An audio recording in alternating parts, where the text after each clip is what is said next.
Write about technology for any amount of time and you'll get run through the hype ringer. It's impossible to avoid. After all, it's the excitement of new technologies that drew so many of us to this field in the first place. And when DJI debuts a product like the Spark, the word game changer gets tossed around a lot, just like it did with last year's Mavic Pro. But disruption takes time. Even at the breakneck speed of technology, change rarely happens overnight.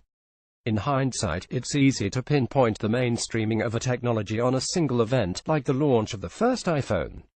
But that short-term memory wipes away a lot of the preamble and ramp-up. In hindsight, it's easy to forget, say, how much of a struggle the earliest Android phones had. The word mainstreaming has been tossed around among those who follow the drone world. Here's a CNN story from 2013 titled "Drones Go Mainstream." And here's Slate with 2015 was the year of the drone.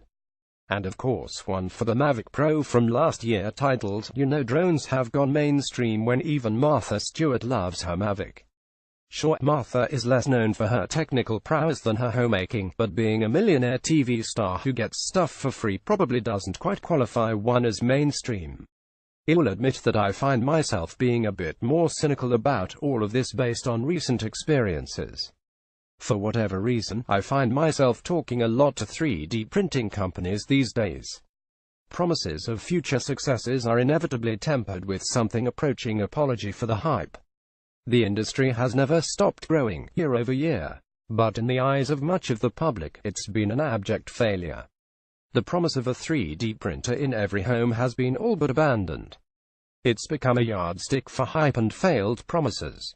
It's invoked regularly when talking about technologies like drones and virtual reality. And if nothing else, it's a good object lesson in how a category's hype cycle can be a big setup for failure. Like industrial 3D printing, industrial drones are sticking around. Along with other technologies like robotics and automation, they have already proven invaluable for what the manufacturing world calls the 3Ds, jobs that are dirty, dull and dangerous. I recently spoke to GE VP Colin Paris about the use of drones to survey flare stacks used in drilling operations in the Bering Sea.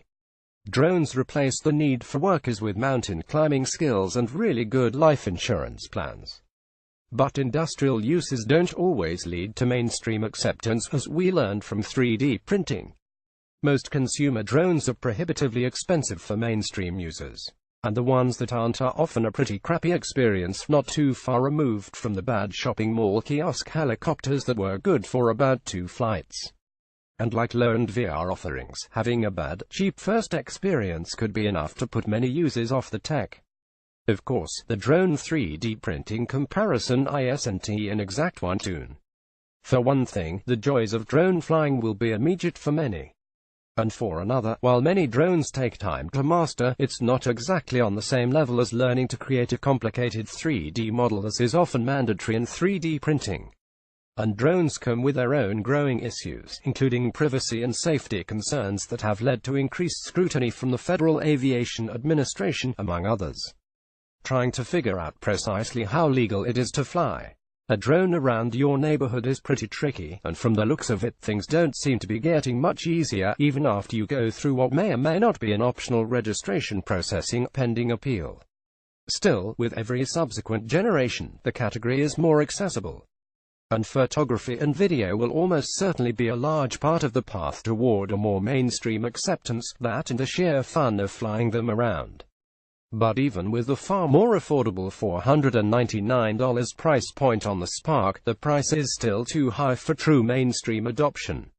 That doesn't mean the space won't get there. It's just another reminder that mainstreaming doesn't happen overnight.